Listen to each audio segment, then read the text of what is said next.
Hello, Ben. Hello, how are you doing? I am doing well, all things considered. Very happy to hear about the news of the captives that were released. Mm-hmm. So that is um,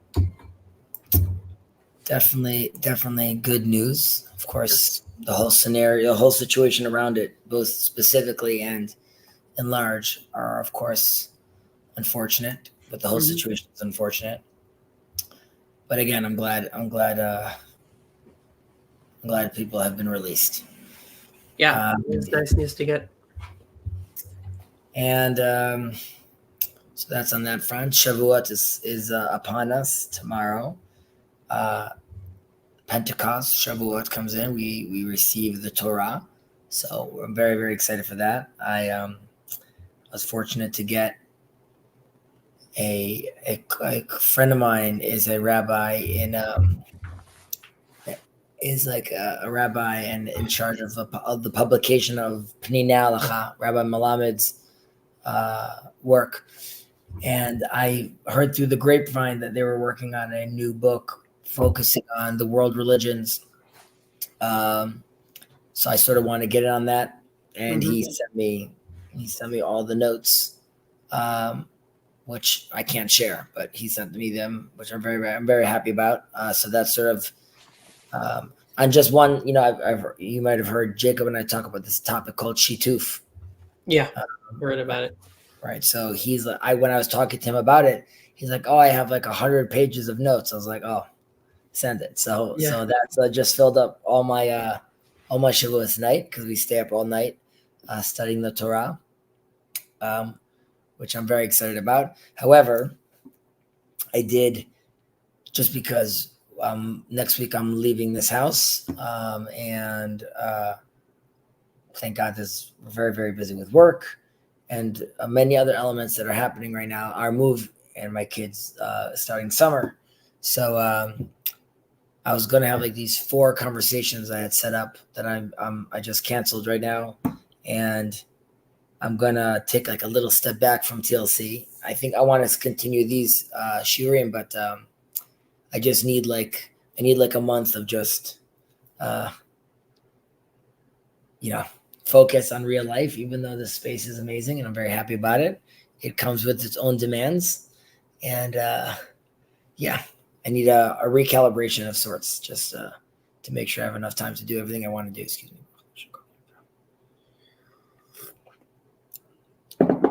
How about you? Things are going all right? You're mute. Sorry, yeah, I was saying things are good. I got a little sick, but I'm getting over it. So that's nice. May you have a speedy recovery. Thank you very much. Yeah. All right. Ups, I see you're here. Good to see you. Ups, no pressure. There's no coffee that needs to be bought or 40 days in the desert. It's just old school class.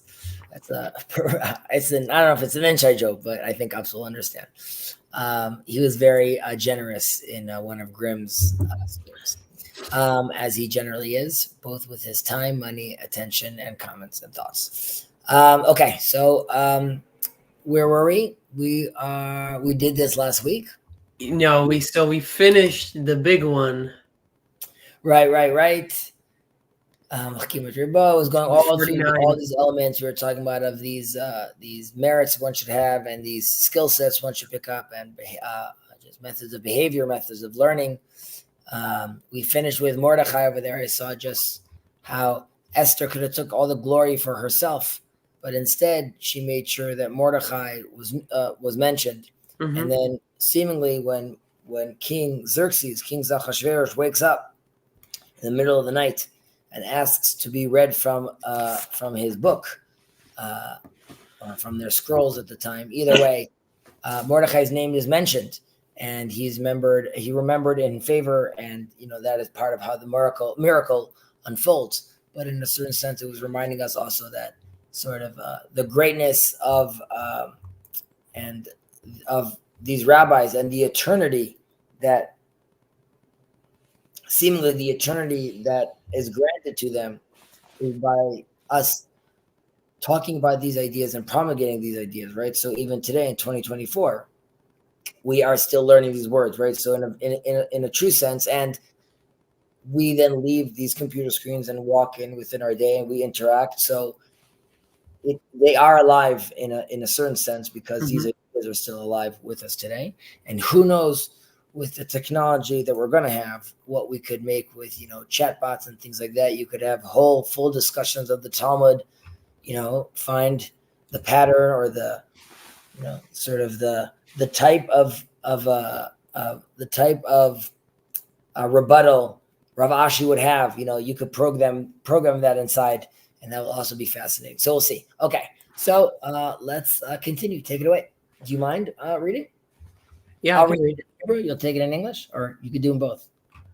I can. Let me start with the Hebrew. See if for me it's also hard. You got it. For one, it will be okay. גדולה תורה שהיא נותנת חיים לעושיה בעולם הזה ובעולם הבא, שנאמר, כי חיים הם למוצאיהם, ולכל בשרו מרפא. ואומר, רפאות תהי לשרך, ושיקוי לעצמותך. ואומר, עץ חיים היא למחזיקים בה, ותומכיה מאושר. ואומר, כי לוויית חן הם לראשך, וענקים לגורגורותיך. ואומר, תיתן לראשך לוויית חן, עטרת תפארת תמגנך.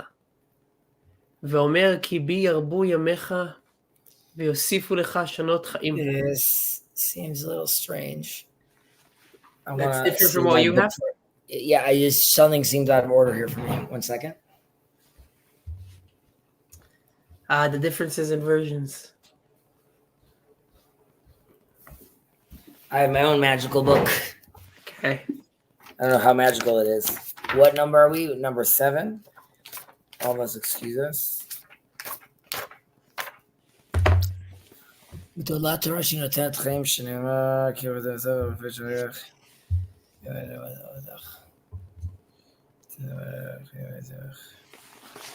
All right. No. All good. That All right, you want to take it in English? Seems right? Seems right. Yes, the language just sounding off to me, but I'm just rusty, I guess. So we said, ואומר אורך ימים בימינה, בשמאלה עושר וכבוד. ואומר כי אורך ימים ושנות חיים ושלום יוסיפו לך.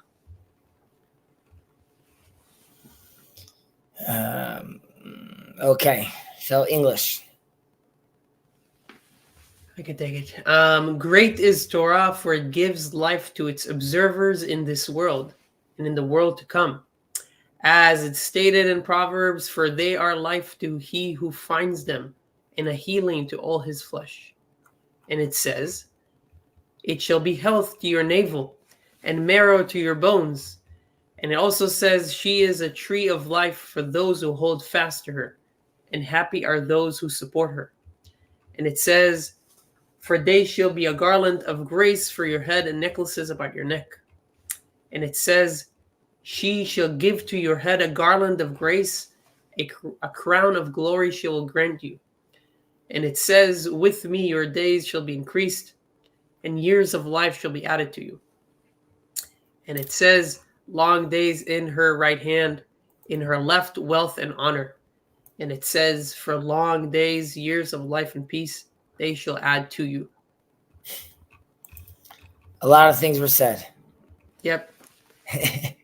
It flows less in English when you say it like that, but All right, maybe I was reading that. I don't know. Something was like feeding off to me, but Hakol Tov. Okay. גדולה תורה שהיא נותנת חיים לעושיה בעולם הזה ובעולם הבא. שנאמר כי חיים הם למוצאיהם ולכל בשר מרפא. Right? Great is Torah, for it gives life to its observers in this world and in the world to come, as it is stated in Proverbs. For they are life to he who finds them and healing to all his flesh. And we're going to go through other statements. Sorry, you cut off. I mean, my screen just went black. You see me? Yep, I can see you. Okay. So if earlier we had the whole list that we were just talking about of 48 things, Okay. which we had the Torah, which we acquired the Torah through, right? All these different merits and these different behaviors we were talking about. So we really, and that's really talking to the practitioners that are participating in the Torah. One really has to, again, it's a focus that one has to be fully committed to it. And there's a reward for this, for the person that's actually, we went through all this person that all he's doing, right? And the things that he merits. Part of the reward is life, right? It's a life of goodness and blessing and a life of purpose and meaning. So the Torah is really great in that way. And it really is allowing you to really to participate in life in its full capacity. And we believe that because if you're doing so and you are in a certain sense filling up your soul with an experience of life that is oriented properly, right, that in the world to come continues on with you. Obviously, we don't fully understand what that means, but there's a sense where all these experiences of here that we have now are, as we say, za'ir anpin. It's in a very, very small sense, a portion of what real reality to come will be, and where we could feel it in its most true sense. And so in order to achieve that reality and be a vessel that could contain such an existence, you have to make sure now that you are filling that up. And that's happening through all the 48 elements we were talking about earlier, right? All these things that one has to do to acquire the Torah, but these are really things that we get in reward. And part of this thing about the motzei basar lemarpeh, right? So it gives lives to who finds them and healing to our flesh. So this is also we have to realize that it is the Torah gives like breath into all our organs, right? And it's unlike human medicine, which is really made for one specific part, right? So I have an issue with my hand right now. I could take penicillin for that, and that's going to focus on that element. Torah is, in a certain sense, it washes over you completely, and it affects every part of your body, every part of your existence. So, right, it's an elixir of life, as they say, and it gives you a sense. Of course, it's not going to heal, while other people say it might. If you lost your leg right now, it's not going to allow you to walk. However, it could give purpose into walking with one leg, in a certain sense, to take that extreme example, right? It's what gives you purpose to get back up. It's what gives you purpose. And the framing you have when you use the bathroom, when you come out and you make a prayer, thanking God for how all your body works, all that, being conscious of your body in such a way really allows Torah to affect you on even on a cellular level, right? And we also know that the way we are looking at life and the way we observe life ultimately affects our kids, and there's a psychological effect to that as well, and downstream there's even potentially genetic effects to those kind of things. Right. So there's the dry practice of mitzvot or any other actions that you do in your life, right? The things that you do by rote, I think is how you pronounce it, right? Like the things you do like that. But the axioms, I mean, Torah is like the thing that comes even before, right? That's where even the one before this started. It started with Talmud, started with studying Torah. It comes as the first thing because it preloads your axioms, right? It's like it's the things that the thing that allows you to perceive anything in the world and to see a table that's disattached from the floor that it's on, right? All that kind of stuff that Vivek also talks about. It's the things that are preloaded. And when it does that, it gives you meaning. And the more you are, I guess, the more you actively engage with that, the more it can turn all those dry actions into meaningful moments in your life, even the small things. And again, I guess, you know, the end of the spectrum of that is that you find every single moment meaningful, and maybe that's too much. Maybe that's like psychedelic, right? Like every single movement of your arm or the leaf in the behind the window or something like that. That maybe gets all mad, but there's a middle road. Yeah, well, these are concepts that we know we speak about late atar panui minei, right? There's no space void of your presence. We can't always, I mean, we want to always be present of that, but also being present of that all the time is debilitating, right? I can't move, I can't act. Right. You want to be informed by that mindset though.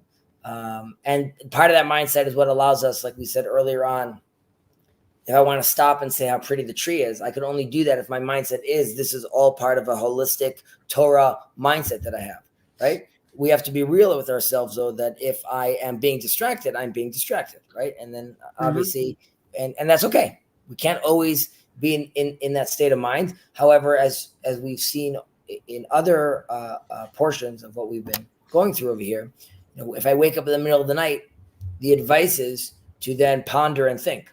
Right. So if you are treating your body like a temple and you are turning yourself into a Jedi, right? So then you could use the Force in many times, and you could then walk around and get to, or let's say, people that don't require psychedelics will use, breathing techniques or Kundalini yoga to get to these states, right? So you could be in this place where you suddenly, you reach that moment, but it's difficult, and like you said, a middle road, and that's what Maimonides always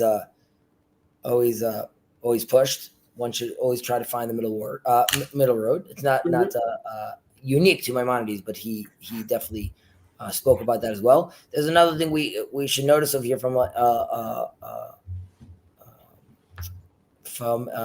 linguistic point of view or grammatical point of view over here, which is we speak about ki chayim hem lemotzehem udachol basaro marpeh.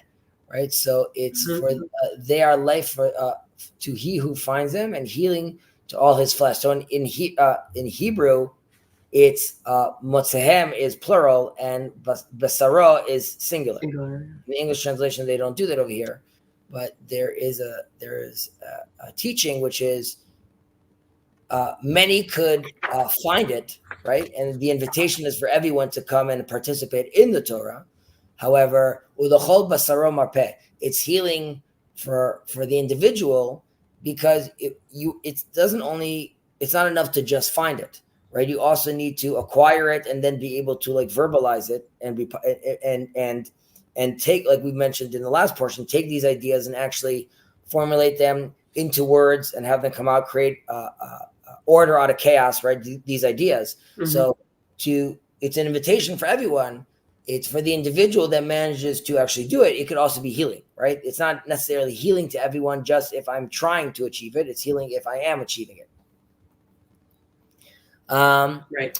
Ve'omer refuot tihi l'sarecha b'shikui le'atzmotecha. And it says, it shall be health to your navel and marrow to your bones, right? So also here we need to ask, didn't we just a second ago talk about the healing, right? So why again are we focusing on the healing? And we could see this in a few places where we talked about here there is a reward for this world and the world to come. So here too, the first time we were talking about healing in this world. This verse is talking about healing to the world to come and alluding to the bones over here, to the vision of Ezekiel, of the dry bones, of revivification, of coming back. Now, you could look at that from a physical point of view, and there's different elements of that. There's a resurrection of the dead. Everyone is resurrected, gets to see Messiah, dies, and then we all participate in one big party in the world to come at the end of days. There's a resurrection where everyone comes back, and everyone's there, and everyone lives on into the world to come. There's a version where only the righteous or specific people come back to see the Messiah and they die. There's a version where it's, Jacob's going to hate this, so I'm just mentioning again, this is his channel, and it's not a channel that supports Zionism. However, there is in Zionist thought an idea that post-Holocaust, right, really from like visuals of seeing Jews, emaciated, looking like bones, right? Just from 1945, 3 years later, those same walking bones, dry bones, actually came back to the land of Israel and built a state, right? So if you look at that through the context of Ezekiel, right? So it very much matches. However, again, you could look at this also as a prophecy that is continuous, right? There's multiple levels to it and multiple interpretations and multiple instantiations. But that's what I believe those verses are talking about. But if your magical book has anything to add. It just talks about how the Maharal sees like the four like these four or these several texts point to different things. So you have the body, the marrow. This is talking about the physical self. The tree, talking about longevity. Grace for your head, the levatchen. Spiritual life, and then the crown, talking about spiritual, another aspect of the spiritual life. So I mean, that's kind of like kind of more broadly how he kind of breaks it down, specifically. Just looking at some comments over here. Hineni is the response to God asking, "Where art thou? Where art thou?" Ayeka, and Adam is supposed to answer, "Hineni." Grim, you are my commute companion now. Oh, what an honor. I hope you're doing well, and I hope the commute goes well as well. David Bougie, who that's the name Seabax has for you, and I like that name, Bougie. I hope you don't mind. Honoring your parents results in long life. Correct. There's a famous story about someone who honored his parents and also was doing something has to do with pigeons, where you make the pigeons, you shoo them away to take the eggs, but you don't want to make sure the mother doesn't see you taking the eggs. So to avoid her pain, you shoo the pigeon away, and that also is supposed to reward you in long life. However, the person that was doing this, as in on his father's request, so he's honoring his parents, went to do the shooing of the birds, which also rewards you in long life. He dies. How is this possible? So while this could be true, both from a literal sense, there's also a meta truth to it of honoring one's parents and what that means, and unpacking that concept of honoring the ones that come before, which allows you to then continue and pass on what's relevant and what's sacred. So in that sense, also it's like we spoke about the sages earlier and mentioning their names. In that way, they become everlasting. Upcycle over here. So if I understand correctly, according to Jewish belief, the study continues in the world to come. Is that correct? Yes. And we say that the righteous sit and are still studying at the foot of God's throne, and they are basking in Ziv HaShekhinah, in the radiance of the Shekhinah. And I always imagine that being a very warm, beautiful, beautiful light. Easy to see the connection to Ezekiel. I agree. Before you go into that, I was like to what Upcycle said. Like one tidbit that I also like about the study. Please teach us. Is that we might have talked about it before, but any book that you open now, or any Torah book that you open now, will be available to you in the world to come, so you can like peruse it. Like you'll finally understand everything, and you have infinity to actually delve into it. So whatever book you open now, like make sure to open as much books as you can and study them, because then they'll be in your library. So that's kind of like just a cool idea. Right. I guess you'll be really disappointed if you get up there and you're like, this is totally not the books I ordered. Yeah, like something, yeah. Exactly. Sounds like this, we only had Calvin and Hobbes. So there's some administrative problem that we need to figure out. I hope they exactly. It's just one book. Yeah, we should all be so fortunate. I mean, there's a sense where, again, when we say these books will be there, or you hope that there would be integration, and you could see how this is true in levels, where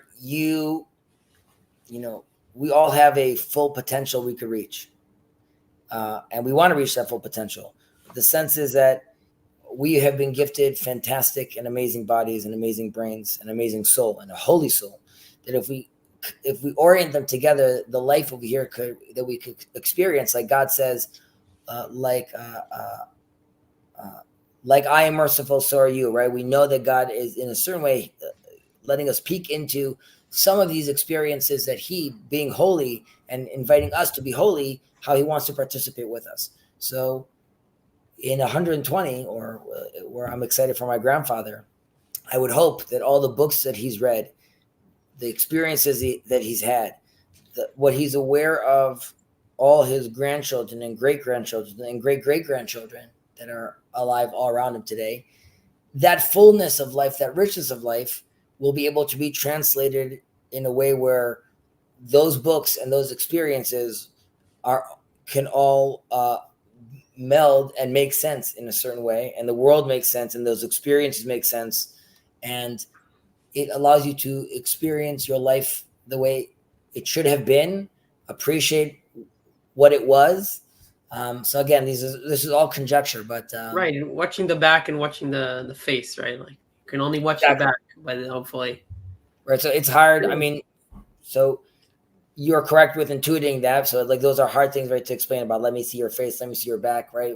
These things happen in retrospect, and that's, we're going a little deeper than we usually going over here. So I mean, a simpler way to talk about it is like if you watch a movie and you're like, I didn't understand anything, and then you go on YouTube and you're like, movie decipher, like whatever, like X movie decipher, and you're like, oh man, now I have to watch it again. I have to see how they reacted, and then I can put it together. So you want to have that. Sometimes you feel like, yeah, I wanted to have that understanding so that I can experience it in a more meaningful way. Right. So I would wonder what an understanding like that looks like when it's shared. Yeah. When it's fully understood. When it's fully understood with all the other components that are relevant, that that are relevant, and how that's also shared across with everyone else, and what that shared understanding looks like. Right. So you can imagine, like, now we deal so much with inconsistency and misunderstandings. What that looks like if and this is part of the training we're learning about right here, right? Be very careful with your speech, formulate these ideas. All of these are in a certain sense preparation. Well, I don't know if they're only preparation. We spoke about that the world is the foyer, right? And we're trying to go into the banquet hall. So in that sense, it's true. And in that sense, also the fact that, like the example we gave, which is the hallway gets lit up by the other rooms on the side, right? And the more you open up doors, the more it's lit up. So in this world, we want to be opening up these doors, so as much of that world to come light is radiating inside, and that's called being mindful, righteous, the hero's journey. All those things are opening up those doors. Then we have to be the right vessel to accept those that light. So there is a lot of the experience that we're having over here, which is worth it, of course. But yeah, we're going abstract. Everyone should behave. And I want to just say, in the world to come, everyone's invited to my little neck of the woods. It's going to be crazy. There's going to be a DJ. I don't want to give it too much up, okay? But let's just say it's going to be fun. Everybody will have the books they ordered. And that will be the gift. Everyone has to come and bring a book. Okay. Continuing on. Where were we? It's a good question. Okay. And ואומר עץ חיים היא למחזיקים בה ותומכיה מאושר. Okay, so very, very, very famous line. And in English, it is a tree. Where is it over here? She is a tree. She is a tree of life for those who hold fast to her, and happy are those who support her. Okay, so her being Torah. Correct. So right. So not only is the Torah going to heal all our pains, our ailments, our sicknesses, but it also ensures our longevity. Right. Again, from a spiritual sense, I don't know if it's lengthening your telomeres, but giving you longevity. And like using the analogy of a tree, right? Like the trees roots are deep into the ground and they're very sturdy, right? And this allows you to have a continuous sort of life, right? So this is sort of the life of the learner, the one who's participating in Torah learning, Torah study, and of course, Torah embodiment, which would be just living a Torah life. And this is applying to the people who are both hold fast to it, okay, or are grasping on it, and to those who are supporting it, right? So the ones who are grasping it, and there's different interpretations. We could get into a few of them right now, which is the ones who are grasping it are the ones who can't. Well, you have the people that can't necessarily study. The ones who are grasping on it, the ones who are acting with it and are participating with it. But there's those who are supporting it. So that has been interpreted, and some would say politically, to say those are the people that support the institutions, right? Who are paying for these institutions, who are building these institutions, and they too will have a reward and merit from this tree of life and happiness. Now, those who grasp it in this case are on a higher level, right? Because they are holding on to it. Now, there are those who say on the flip side, which is those who grasp it are the ones that need to hold on very close, right? They're having a hard time. And, there's the righteous and there is I don't want to say it's not the conqueror is the wrong way. The hero, we'll say. Mm-hmm. So the righteous person, it's not as difficult for him. It comes naturally to him to connect to the Torah. So he sees himself more as a supporter because his hand can be sort of like a loose touch on it because he's already connected to it naturally. The one who's grasping on, he is the hero. And by hero, I mean, Ezu Gibor Koveshet Yitzro. Who is a hero? One who conquers his own evil inclination. So the hero that needs to go through the hero journey, right? There's something about him needing to go down into the depth and coming out on the other side. He needs to grasp on because for him, it's more difficult. If he lets go, it's harder for him. So that's one interpretation of looking at it that way. There's an interpretation which is the analogy of the tree is there to remind us of the tree of life from heaven. However, Maimonides, in his classic sense, challenges this and says, how can this be possible that Adam and Eve eat from the tree of knowledge and then they gain knowledge? As in, you're going to tell me that they gained something from doing something wrong? Right. Like that's not something that's supposed to be happening. And it, in a sense, was what Maimonides posits that Adam and Eve were in a reality of complete truth. And the tree basically created doubt or created a relative way of looking at things. There's different points of perspective. Right. And this introduced good and evil, or again, these different concepts, right? Or when you have the Nachash is Arum, he's Armumi, right? He could manipulate the truth, so to speak. Right. And that's why going back to the tree, in a sense, is what we call is Torah Emet, right? Going back to the tree allows us to cling back to the ultimate truth and make our way back into seeing truth. Ultimately, I'll just mention one thing about this, which is with Isaac, we ask, and Jacob, we ask, how is it possible that, well, Jacob, Isaac, and Abraham, how is it possible that Isaac doesn't know that Jacob needs to get the blessing, right? Why is he giving it to Esau? Esau's the bad guy. Jacob's the good guy. It's very clear. Everyone in the neighborhood's talking about it. Why can't he see this? And there's a reason. One of the interpretations could be, which is for Isaac to allow himself to be sacrificed, he had to see an ultimate truth, which was like, this is for the greater good. And that's why there isn't like, oh, this is sort of wrong. It's hard to understand. He himself understood what he was doing. Now, there's a midrash that says that he dies and comes back and the angels cry and it goes into his eyes. And that's why he couldn't see well, because it says his eyes were foggy, were heavy. The time before that we talk about eyes is when Adam and Eve eat from the tree of good and evil. And when they eat, right, their eyes were opened up. And there's a sense where it's for Isaac to do that to himself. that's like major PTSD. And when it says like the Midrash says that he died, it could be alluding to he went back to a place where he only sees ultimate truth again. And that's why he can't differentiate between Esau and Jacob, because to him, he's not looking at the world that way anymore. And only when he finds out what happened, it says, suddenly he was like, he was terrified because he realized he's been sort of looking at the world right now with these pink glasses in a certain sense. But that's just an idea off of this idea. So talk about heavy stuff. Yeah, I mean, definitely. Like the Rabbi, I remember reading that. I think it's in Moed Nevuchim. Yeah.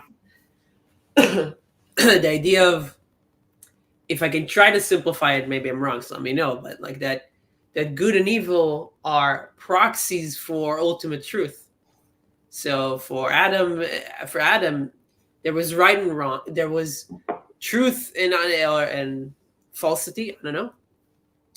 But then so everything was clear. There was no like, it tastes like, if it tastes sweet, then you know that it might be, or no, sorry, like I don't know, like the morality on top of it, all these proxies that allow us to understand whether something is for the good or for the bad.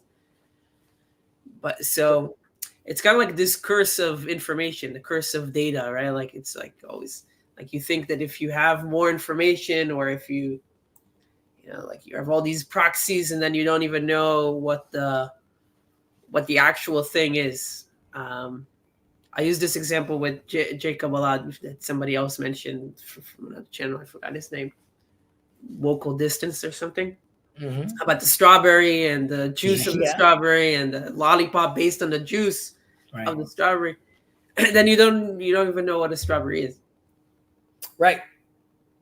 But your son could be having a temper tantrum saying, this is not the strawberry I wanted, though, right? Based on like that, like false reality. Yeah. Right? And we all want to go back to that original taste. So the Torah is offering it, saying the Torah being that's your Jack and the Beanstalk, right? That's your way to go back up there, is to connect back to the Torah. And yeah, it does. And as you could see when we were going through these 48 things earlier, that all those moves are trying to make sure that the experience is as authentic as possible, right? Learn from everyone. So that's like, that's not keeping you siloed. And at the same time saying, know your place. That's going back to saying, God saying, where are you? Saying, here I am. It's knowing where you are at all times. So all those things are trying to orient you back to being that person who he himself is the tree, right? Others should be really grasping onto you. We don't talk about it over here, but in a sense, and Jacob has his famous tree of life, right? God's name, the tetragrammaton in Hebrew is really the man standing up. Mm-hmm. And so are the 10 spheres, right? So all these are going back to mapping onto ourselves. And of course, you can see these things in chakras, in all different kind of religions of us trying to be this tree ourselves. Okay. ואומר כי לוויית חן הן לראשך, וענקים לגרגורותיך, ואומר תיתן לראשך לוויית חן, עטרת תפארת תמגנך. And it says, for they shall be garland of grace for your head and necklaces above your neck. And it says, you shall give your head a garland of grace, a crown of glory she shall grant you. Very, very nice. So these are also tough Hebrew words as well, right? But this livyat, this garland, right? This crown, so to speak, or people to see you in favor, people seeing you basically in a favored ways. You're going to have this aura about you, and it's one of the things that really endear you to other people is, according to some of the interpretations, is wealth, money. Right, which is in addition to the gift of life. And if we notice over here, all the other verses we're going to go over here have the first one we just had life, and the next ones have the word life. This is the only one that doesn't have life inside, because it's supposed to say, aside from the life that we're promising you here, life in the world to come, life here, all that's true. There's also a gift, which is to those who participate properly, they get life will present them with things so they're not lacking. Now you realize this is also in contrast to the things we've read before, right? Which is you should prepare yourself to live only on salt and bread and don't need much. But at the end of the day, God is saying here too, there are people that will benefit from these things as well. And even from a material point of view, again, because that showcases in the world, like we spoke about the chest plate of the high priest that has on it valuable gems, or the tabernacle and the ark made out of gold. This is to showcase to the world that these things are valuable and important. Of course, the gold itself doesn't mean anything to God, but it does mean things for humans. So here too, God is saying you will have this jewelry, and we're also using this terminology to emphasize again that as far as humans concerned, jewelry, these are status symbols. So in this sense, you will be able to have these things around you, and you could look at them as both physical or metaphorical, right? You will have, your head will be your neck, around everything that you need to be cognizant around, the things that you need to learn Torah, they themselves will be protected as well, right? So this is, we're going back to this crown element also. So that's sort of what these ideas are playing over here. And it's repeated again with regards to your head and this garland again, which is, it's not only is it giving you these beautiful ornaments, it's also guarding you as well. It's acting as a shield for you as well. And that could be translated in two senses. One, which is because I participated in it properly, I've now cultivated a life where I don't speak badly on other people, and that's why I don't have drama, and I'm not jealous, so I don't have so all those things don't happen to me, and I'm living a guarded life because I've created a safe, oriented life, and I'm sort of walking between the raindrops. Alternatively, there's a sense which is reality is what reality is, and yes, you could have cultivated yourself a good life. However, lightning can strike, so to speak, right? Or bad things could happen. The sense is that as you become full with Torah, you have esteem, right? And then you are protected by the church or by the imam. Throughout all of history, Jews and rabbis, great sages, have been respected and loved, and they were part of the council, and they would be the council of the kings, or the council of well, not the pharaohs, but the council of other different rulers at times. And again, this is an interpretation I've heard in the past, which is true, but there's obviously many, many pogroms and many deaths for many, many wise, smart people. But there's a sense which is, if the Torah is oriented well and you are shining as if you are an example of Torah, right? So we have like Judah the Prince and Marcus Aurelius learning together, right? So there's a sense where that relationship could have been cultivated because Judah the Prince was Judah the Prince. And that is because of the Torah he learned and how he oriented his life as well. Right. Any thoughts or any words? One second. I see over here we have someone that's angry. Jews are bastards. Jews are bastards. Jews are the most dangerous threat to humanity. No Jews equals world peace. Rabbi Malat says hi. Now, Brusk Kadir, Zach, Torah and Talmud myth, bullshits to dirty toilets, not humanity. I got you. Brusk, I hope you're, based on your last name, I'm assuming, and I could be wrong, just like a Muslim background. I hope you and your family are doing well. If you and your family are dealing with the horrible trauma that's going on in the Middle East right now, I'm very, very sorry. It's horrible. I really hope that the sons of Abraham could find time to be together and heal together and learn from each other. Islam has, and the sons of Ishmael, hearing God's, in that name, Ishmael, hearing God's voice, have done a great job being very, very steadfast in their belief in monotheism and promulgating that message of Abraham around the world. So we appreciate that. I wish you no ill will. And I hope soon, brother, we, inshallah, could speak in a calm and peaceful way. Right now, we're just going over some of the teachings of Allah, and you are welcome to participate and listen. And I hope you have a good day. All right. We have 5 minutes, by the way. We have 5 minutes. Oh no. Okay. So we're continue. תמגנך, כי בי ירבו ימי חייך ויוסיפו לך שנות חיים. Correct or no? Did I skip one? No, you're good. כי בי ירבו ימי חייך. Okay, yes, exactly. Here we're talking about. Well, I want to read it in English as well. Mm-hmm.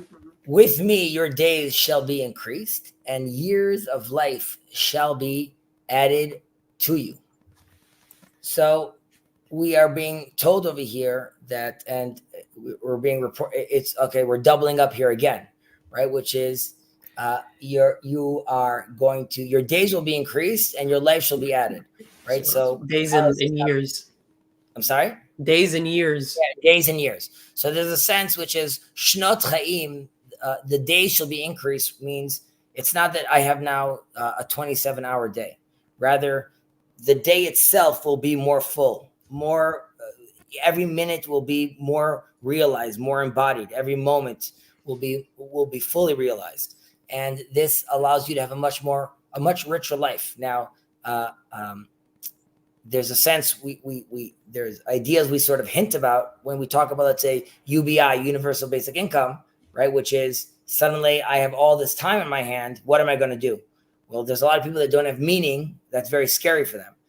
When we have Torah to fill our life and we have community to fill our life, then of course, when we have the moment to do this, we will now feel that we have so much more time on our hands to fill with meaningful Torah study. I don't want to keep you. You want to bust out and we'll continue next time? You said you have 5 minutes. Yeah, I mean, I have 3 minutes now, but yeah, okay. we can stop here or continue. No. I'm saying, I don't want to make you feel like you're, running out. No, it's okay. 3 minutes, and then I have to run out. Okay, right. So basically, so the shalom that we had over here in the end, the shalom yosifu lach. So there's like an additional promise, right? So not only are we getting this eternal life, right, which is in the world, in this world and the world to come, and we have the fullness of the life, right? We have the shnot chaim over here as well. We also have the shalom as being promised of, right? So peace, in a certain sense, right? Peace doesn't mean just like shalom means like hi, or peace just like people getting along. Shalom means like from shalem, complete. Right. It kind of harkens to what we spoke about in terms of seeing the back and then seeing the right, understanding, having everything integrated and understanding it from the other side. Like I can see how everything connects, right? If it's shalom, if it's complete. Correct. One says. Then you could see the whole gestalt, so to speak, right? Everything's connected. And only when you have peace can you be this vessel, right, that could hold blessing properly, and a container for God's abundance, for God's shefa, and to be able to receive that abundance, which looks like longevity and full life, right? We ourselves have to be that vessel, right? So we have to do the Torah, see all these things connect, and v'yosifu lach, this promise that we mentioned over here at the end, right? So it's not only veshalom. Shalom was addition number 1. Yeah.